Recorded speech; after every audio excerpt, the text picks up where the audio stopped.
Imana ibaha umugisha mwinshi. Ni iby'agaciro kubagera kandi natwe kuba mudufite ni iby'agaciro uko ngomba kukugiriraho umugisha nawe ukangiriraho undi muri iki gihe.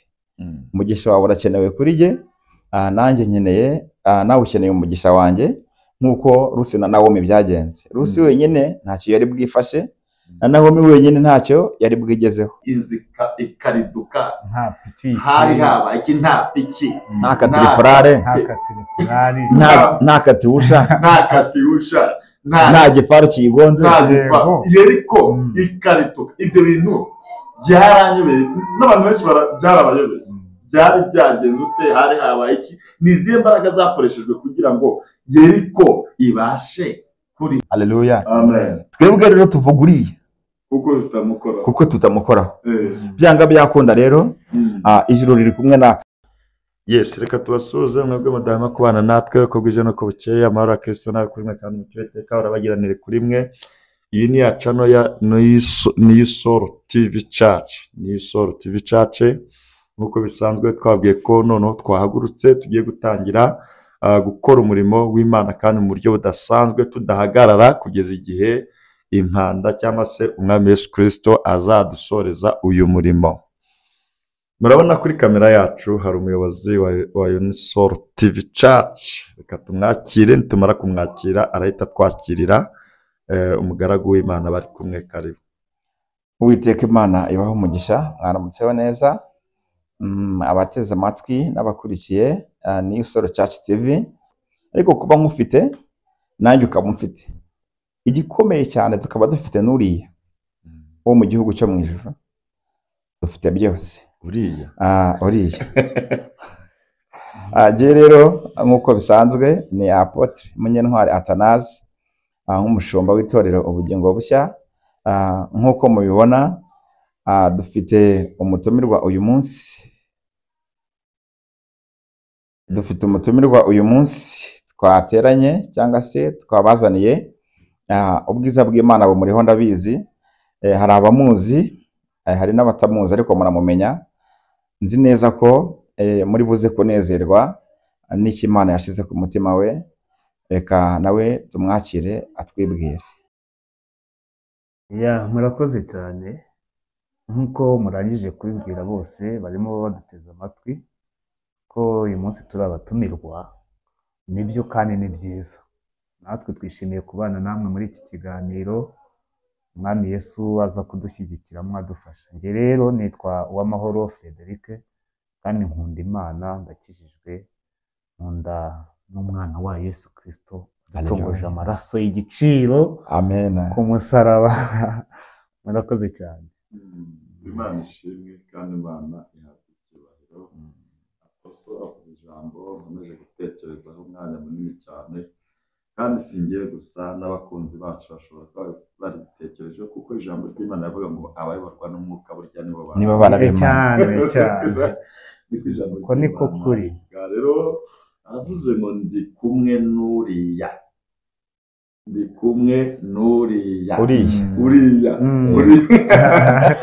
Bamaze kumenya ko abantu baba bari kumwe n'uriya, kandi hariho bariya benshi. Hari uriya, hari na bariya. Sinzi niba by'ubushobozi. Ndabyumva cyane. Hari uriya akaba na bariya. Na twebwe. None aravuze ngo ndi kumwe n'uriya. Ese uriya avuze n'uyu bari kumwe turi kureba cyangwa? Uriya nashatse kuvuga ntabwo ari hano mu buryo bw'umubiri. Uriya navuze ni data wa twese, ni Imana. Imana Mwana, Imana Data, ndetse n'Imana Mwuka Wera. Rero byanga byakunda, nzi neza ko ntabwo kera ubundi kugira ngo Imana ibiyereke bikomeye, bizere ko bagendana n'imbaraga z'Imana, yabahaye isanduku. Yego, igendera muri yo. Isanduku mu Bisiraheli, Imana mu Bisiraheli. None ubu ko tutagifite isanduku igaragara tugenda duhetse. Haleluya. Amen. Tubayeho dute? Tubayeho ubuzima butandukanye n'ubw'abambere kuko bagendanaga isanduku, ariko natwe turiho. bivuze iki rero?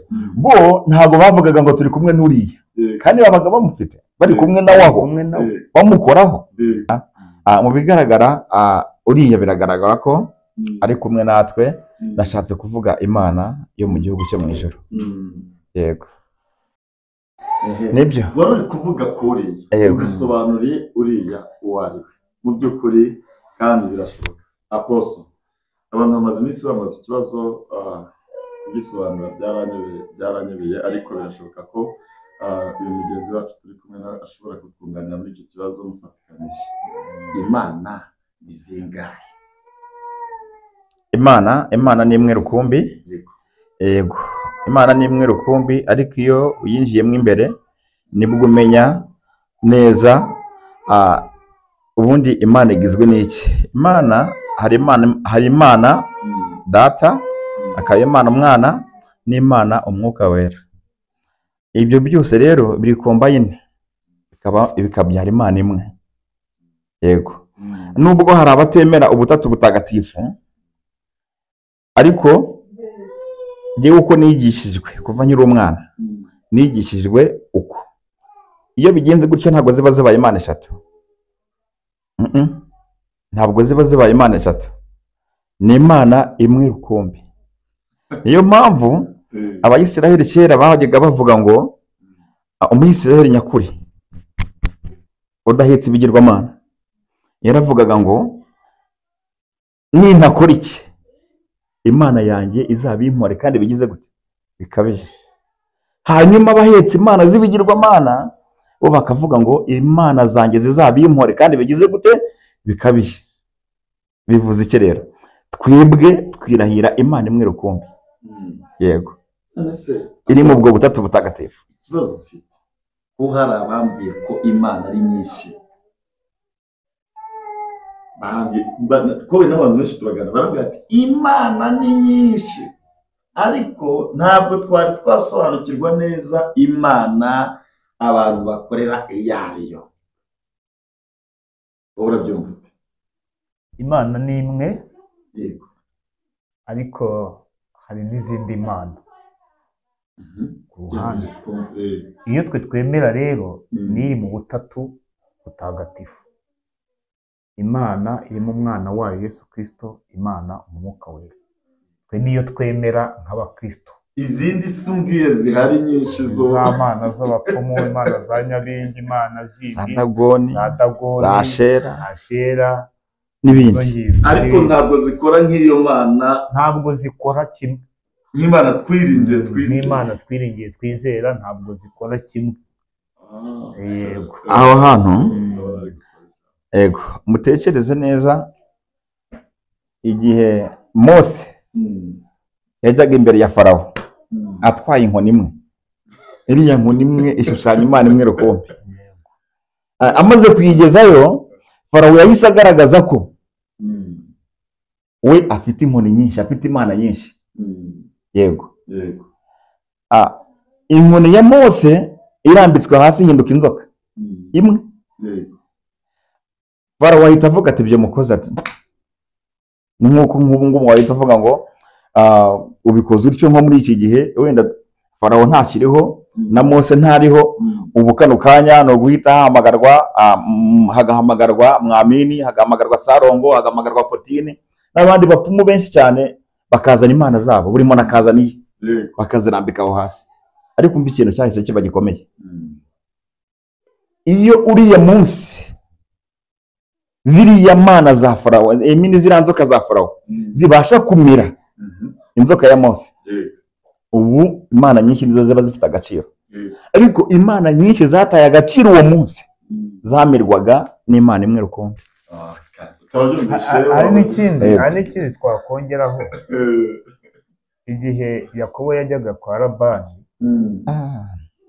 Imana yamusanze ku musozi aryamye yigunze, yaramubwiye ngo ndi Imana ya so Aburahamu. Iramwirahira, iramubwira pe. Noneho ageze kwa Labani, naho yasanze y'izindi mana. Tuzibona igihe yari atashye atasezeye kuri sebukwe, igihe Labani yamubwiraga ngo wantwariye imana zanjye, bigaragaza rero ko hari imana Labani yakoreshaga hariya hantu yiringiraga yishingikirizagaho, ariko zitandukanye n'imana yandi ya Yakobo, ariyo mana yamubwiye ngo ndi imana ya so Aburahamu, muhinduriye izina wiswe Isiraheli.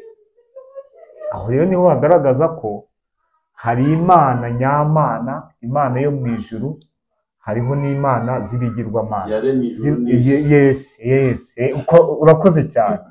yaremye ijuru n'isi, ishyiraho abakomeye, ishyiraho aboroheje, No kwa Ahabu bavuga ko zahabaga izo mana, n'umugore we afite izindi mana ngo yiringiraga, umugore we Yezebeli. Ariko ngo igihe kigeze, Eliya nawe aravuga ati rero imana zabaye nyinshi, ariko turashaka imwe rukumbi itanga umurongo yigaragaza, nibwo cyane ari nayo yigaragaje ku musozi Karumeli. Mucyo rwose ari nayo yigaragaje cyane itanga umurongo. Ahabu rero abonye imvura iguye, yari yarahagaritswe yarabuze, avuga ati iyi ngiyi itanze imvura, iyitanze Haleluya, Imana. iyi niyo mana. Babyumvisha cyane, murakoze cyane abakunzi bacu, babonye igisubizo kandi nanjye ndakibonye. Noneho rero nk'abatumirwa bacu, hari ijambo rimaze iminsi nanone numva riri ku mutima wanjye nshaka kubaza, kandi twese twibaza nk'abakunzi bacu cyangwa se nk'abakristo by'umwihariko. Ahambere hari amateka yanditswe, ariko ayo mateka nayobewe uko nayasobanukirwa cyangwa se n'abandi bayasobanukirwa. Amateka y'uburyo Yeriko yazengurutswe, imaze kuzengurukwa irarituka.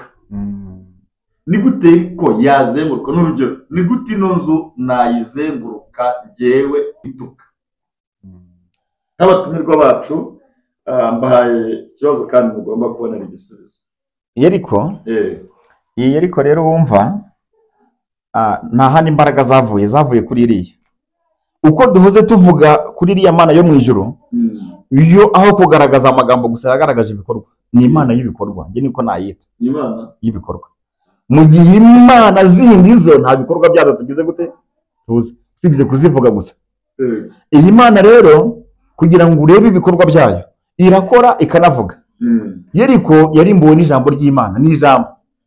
Iri jambo rarisanga mu gitabo cya Yosuwa 6:1 urageza nko kuri 4, ariko imbaraga zavuye kuri 1 na 2 ndetse na 3. Aho hantu hasanga imbaraga zaho. Reka umutumirwa dusomere. Apostle atarasoma, ubwo nanjye ngiye kuvuga ijambo rero nazo rito. Wowe se none ari ijambo ryawe, ari ijambo ryawe n'ijambo rya nyiri jambo. N'urugero, byanga byakunda, iryo jambo ryavuzwe n'umuhanuzi. Byavuzwe nta nubwo ari umuhanuzi, ni Imana ubwayo. Uraza kubyumva. Yaryibwiriye Yosuwa, iramubwira ngo kuva uyu munsi, nubwo Yeriko yari ikinzwe, nubwo yari ikomeye, kandi bari barikingiranye. Kwikingirana nta kindi, batinyaga Abayisiraheli kubwo ibikorwa bakoze ku nyanja itukura, kuri Yorodani no kuri Ayi. Nubwo yari ikinze bigeze hariya, ndayikugabije kuva uyu munsi. Iryo jambo gusa ngo ndayikugabije, ijambo ry'Imana. Yego, niryo ndayikugabije. Mugabije imiryango yaho, ubwo nukwigera hegahita igira gute yibwiriza. Uko bayigabije nde? Imana yigabije Yosuwa.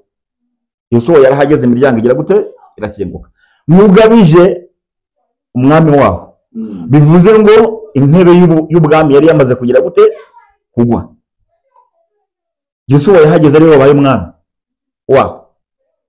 Mugabije n'intwari zaho, bivuze ngo n'abasirikare ba Yosuwa bose bahageze, intwari z'ibarezo zamaze kuyobora, intwari zo mu bwami bwa Yeriko zamaze kugira gute kugwa. Abemeye iryo jambo bakizera izina yabahinduriye ubushobozi, bitwa abana b'Imana.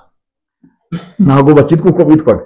Ubwo niwemera iryo zina, ntuzongera kwitwa Joel, ntuzongera kwitwa Ntuze, ahubwo uzitwa umwana w'Imana. Nta nubwo uzongera kwitwa umwana wa Tera.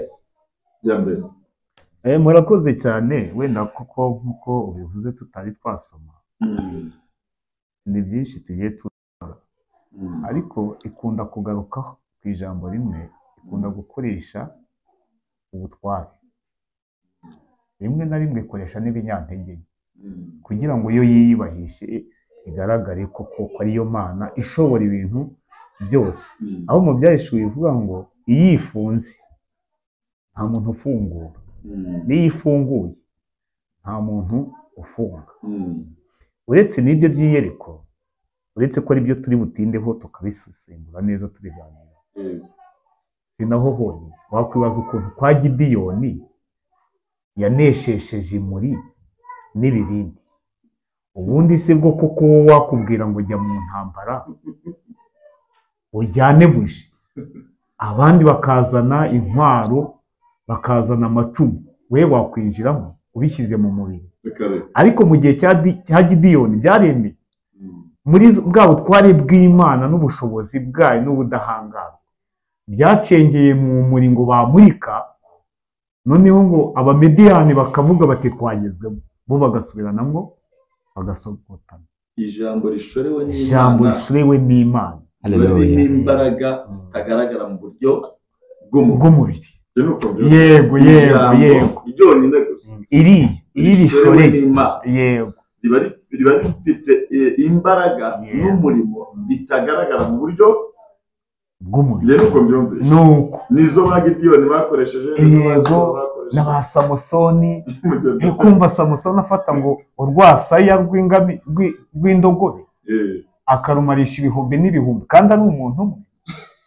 Icyo se wacyumva mu mubiri nticyakomera. Izo nizo mbaraga rero zakoreshejwe iyeriko, irariduka nyine, nta piki, nta imbaraga z'ijambo, imbaraga z'ijambo. zitagaragara Ari nawe wumve neza uko birimo bisobanuka ku gice cya 6 muri Yosuwa umurongo wa 2, akavuga ngo Yeriko hari hakinzwe cyane, urumva cyane, kuko batinyaga Abisiraheli, nta wasohokaga kandi nta winjiraga.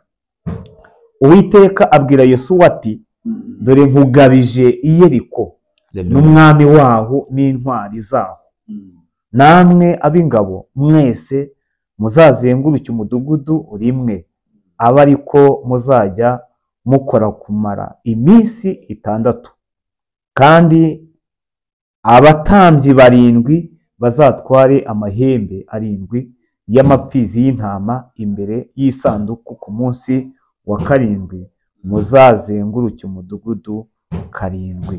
Maze abatambyi bavuze amahembe avuga cyane, mukumva amajwi yayo, abantu bose bazavugire icyarimwe, barangurura amajwi yabo, inkike z'amabuye zigose umudugudu zizahera ko ziruduke, abantu bose bazurire umuntu wese imbere ye.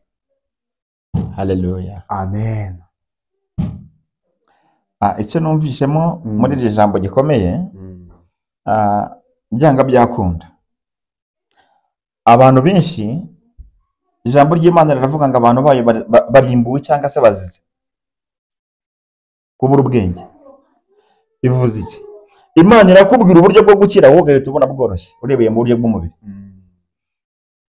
Hari aho inzoka zariye Abayisiraheli, gukira byari ukureba hejuru gusa, bakareba ku nzoka Mose yacuze, ariko kureba iyo byabaye intambara. Muri icyo gihe benshi barashize bati ntabwo twareba ku nzoka kuko inzoka ikora ibibi, inzoka nimbi yaravumwe. None ni gute twareba ku nzoka tugakira, kandi mu gice cya mbere inzoka igaragara ko yagize gute, yavumwe kubwo gushuka Eva ikabakoresha icyaha ibakuye muri Edeni. Irangije Imana irongera ikoresha ikintu cyavumwe kongera gukiza abantu bayo bagize gute, bahuye n'ibibazo. Umva impamvu yabakirishaga inzoka. Imana yabakirishaga inzoka kubera ko ari nawe yari yagize gute, yabariye. N'ubu ngubu abavura malariya bo cyangwa se abavura corona, iyo babonye urwaye corona, mbere yuko ikugeraho bagutera urukingo rwa corona, bagutera corona kugira ngo iya corona niyaza izagere gute, izamirwe niyo baguteye. Imana nayo rero yagaragaje ko umuti uzagukiza uzaturuka ku cyakuriye, ku cyaguteye ubwo burwayi. Ariko abantu bananiye Mose banga kureba hejuru, kandi Mose yafashe umwanya acura iyo nzoka, amabwiriza yo kwicura ntibazi aho yayakuye, ariko bategetswe kurebayo gusa ngo bakire, barabyanga kuko bari bazi ko ku nzoka nta wagira gute, nta wahakira, nta wakijijwe n'inzoka. Bivuze iki rero? Yosuwa ikintu numvishemo aho n'abantu be bari bari kumwe bose, ni ukuri mbasabiye umugisha mwinshi, kugira ngo umuntu w'iki gihe, umukristo w'iki gihe umubwire ngo nimuze tuzenguruke ikibazo akwemerere, ntabwo yakwemerera. Arakubwira ati mu kuzenguruka bamwe iki. Icyo ni icya mbere. Abantu b'iki gihe arakubwira ngo kujya mu rusengero nta kintu kirimo, ngo biri guteza ubukene. Niba tubonye ko hari inkike z'Iyeriko zarituwe no kuzenguruka gusa, haleluya, kuzenguruka gushorewe n'ijambo ry'Imana, kuzenguruka kwaturutse mu kanwa k'Imana, bivuze iki rero? Nubwo Imana yakubwira, rimwe nigeze kumva amagambo akomeye ngo Imana yabwiye Hezekiya, ngira nkubwira ngo nafate umwanda uyu nguyu uyu ngo agende ajye nk'imbere ya convention, murabona ukuntu hakaze, noneho nanashyireho gaze. Haleluya, haleluya, haleluya. Nashyireho gaze imbere ya convention ahantu h'umujyi kuriye, ngashyigikira amashyiga, narangiza wa mwanda ushyire mu isafuriya agire gute, awucanire. Namara kuwucanira, Imana yo yari igambiriye ikintu kiri buve muri bya bindi. Ariko umuntu w'iki gihe nubwo Imana yamubwira ibyo bintu ngo ajye kubikora, ntabyo ashobora gukora. Ubwa mbere byaravuze. Icyo nshatse kuvuga rero, ijambo ryose Imana yavuze, nubwo yakubwira gukora wowe ibyo wumva bidashoboka ku buzima bwawe, utarigera ukora kuva wabaho, bikore kuko ari Imana igize gute ibivuze. Ibwira Petero ngo nashyire urucundura iburyo, yari yashyizeyo byanze. Ariko Petero aravuga ko kubera ko ari wowe ubivuze, reka mfe kubikora. Abikora apfuye. Haleluya, amen. Yabikoze apfuye, ariko mugo gupfa havamo kubaho. Amina. Yarobye ifi 153 kuko ari nta ntoya yari irimo. Bibiliya ikongera ikavuga ngo izo fi bazikuyemo nta n'imwe iciye urucundura. Ubwo bwa mbere byari bibaye. Bivuze ngo iby'Imana yavuze, iby'Imana yatanze, nta bibazo bibikurikira. Yeriko rero kuva ijambo ryari ryavuzwe n'Imana, yavuzwe ko yayibagabije n'ibirimo byose, yibagabiza n'umwami wabo, nta cyari busigare na kimwe kitagiye mu maboko y'Abayisiraheli. Ubwo yarituwe n'ijambo. Ariko aba bagerageje ko Imana akoresha irituka, nabo bari bafite kwizera. Iyo babwirwa ijambo gusa ntirizere, ntabwo Yeriko yari kuri. Niyo mpamvu nabasabiye umugisha nyine. Ibi yabibwiye Yosuwa wenyine ku musozi, aramanuka arababwira ati Yeriko nabimenye, naza kuriturwa n'iki no kuzenguruka. Impamvu nabasabiye umugisha nuko babyumvishe, bakabyumvira, bakemera kuzenguruka. Ariko nabagiriranije n'abiki gihe. Amen. Abiki gihe urababwira ngo nimuze dusenge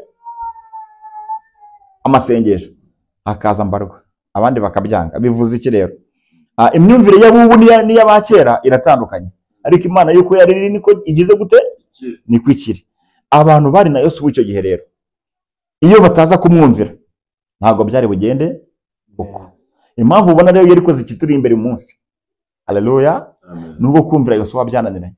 Ariko bose Yeriko zituri imbere umunsi ko tutari kuzisobanukirwa. Ibintu byari imbere y'Abayisiraheli ba kera byose byaragaragaraga n'amaso, kuko n'Imana yagendaga muri bo bageze gute bayibona. None ubu twiragenda muri twe tutayibona n'amaso, ariko tuyibona mu bikorwa. Amen. Basi Yeriko twegeranye n'ibibazo biri imbere y'abantu cyane bitandukanye. Oyo, Yeriko zirahari. Nibyo dushaka kumenya. Ari Yeriko, n'ubushomeri bwakubera Yeriko, ubugumba bwakubera Yeriko, uburwayi bwakubera Yeriko, kuva uri umusore kugenda urinda ushaje ukodesha, nayo ni Yeriko. Kandi uyu munsi wayizenguruka ikagira gute, ikaridoka. Ikintu gishobora kuyikuraho nk'abantu bazifite n'iki, byanga byakunda bizahera mu rugo iwawe. Wowe ba Yosuwa, umugore wawe ahasigaye azaba yungirije Yosuwa, hanyuma abana bawe baba abakirisitu bakumvire. Uwari wigirije Yosuwa Yari Kalebu. yari Kalebu. Yego. Noneho ubwo abana bawe bazaba nyine ubwo abakirisitu bagufasha kuzenguruka, bongere umurindi bongere imbaraga z'umurindi. Yego. Ahasigaye muzenguruke Yeriko mwenyine, kuko ntimuzitabaza abandi bantu hanze. Cyaraziraga ko bashyira abanyamahanga ngo babafashe. Niyo hagaragara nk'umurindi w'umuntu w'umunyamahanga, bivuze ngo udakijijwe, ntabwo Yeriko yari bugire gute, yari burinduke. Kandi uzenguruka Yeriko ntavuga. Wavuga iki? Kuvuga batarabona. Okay. Nibyo murakoze cyane kuko kuva kera kose kwizera kwawe guhuye no kumvira ijambo ry'Imana Uzana kunyuruka. ibyubakika hari n'ibisenyuka. Hari ibyubakika hari n'ibisenyuka. Ni ukuvuga ngo Yeriko irariduka, ariko iyo ari ibindi bintu byiza nk'ibyo yari yababwiye ngo abami nibageramo hariya bo bazahita batangira bakore neza, byarabahiriye biremera. Kandi si ibyo gusa, bigarukaho kenshi kwizera kwahuye no kumvira ijambo. Abana birebe kuri Aburahamu, yamubwiraga ngo muhe umwana. Wibuka ko bageze mu nzira amubajije ngo umwana amubaze ariko tujyanye inkwi igitambo kibiri. Ese yahise amubwira ijambo rigaragaza kwizera ati Imana iri bwishakire Igitambo. Ibyo ni ibintu utakumva hehe mu mubiri. None se wakumva ko umuntu w'umugabo ahagurutse atazi ibyo agiyemo, ku buryo atabiteguye? Ariko bagezeyo ngo akimushyira ku gicaniro, habonetse intama yafashwe hehe mu gihuru. Kwa kwizera kwabonesheje intama bariyitanga. Hanyuma nyine ko yakwizera kwa Aburahamu guhuye n'ijambo rimuremera iki igikomeye gitangaje. Nawe ujira n'ubu yabaye inshuti y'Imana. Ubwo biravuze ngo Ni ijambo rikigaruka. ririmo kwizera icyo kizereto. Ijambo ririmo kwizera Igitambo kiraboneka. igitambo kiraboneka. Yego. Ijambo ririmo kwizera ibyubakika Birubakika. Kwizera kwabura bigasenyuka. Bakunzi bacu turabashimiye ko uburyo mwategeye amatwi iki kiganiro. Uwiteka abamugisha, kandi tuza tudashidikanya ibyo mudashobora gusobanukirwa mubishyira kuri comment, tubasaba gukora subscribe, dushaka comment like, mbese mugakanda no tukazagera kugira ngo umwanya ku mwanya inkuru yose dusohoye ijye irushaho kubageraho bitagoranye, muzamubaye abumara kandi w'igiciro kuri twebwe. Reka rero dusabe nk'uko bisanzwe, birashoboka ko hari umuntu ushobora gushaka ubwunganizi buke mu gikari, yagushakira kuri nimero. yadushakira kuri nomero 0781 11 61 07 isubiramo 0781 11 61 iri no kuri WhatsApp. no kuri WhatsApp rwose. Bose we nta kibazo abayishyira hanze. Yego. Jewe nta kibazo. Amahoro ya Kristo ari kuri mwe. Bye bye. Reka dusenge. Ariko reka dusabe n'ubundi umutumirwa. Yego. Dusengere.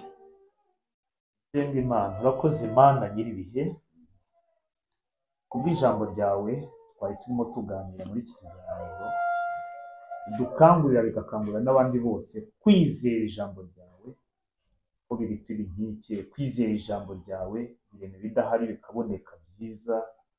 Rero tubyifurije abanyarwanda bose, tubyifurije abari hanze y'igihugu, tubyifurije ko abizera bose bakomeza kukwizera kugira ngo ibidahari byiza biboneke, kandi n'ibyabagoye by'inkike by'imisozi biduke.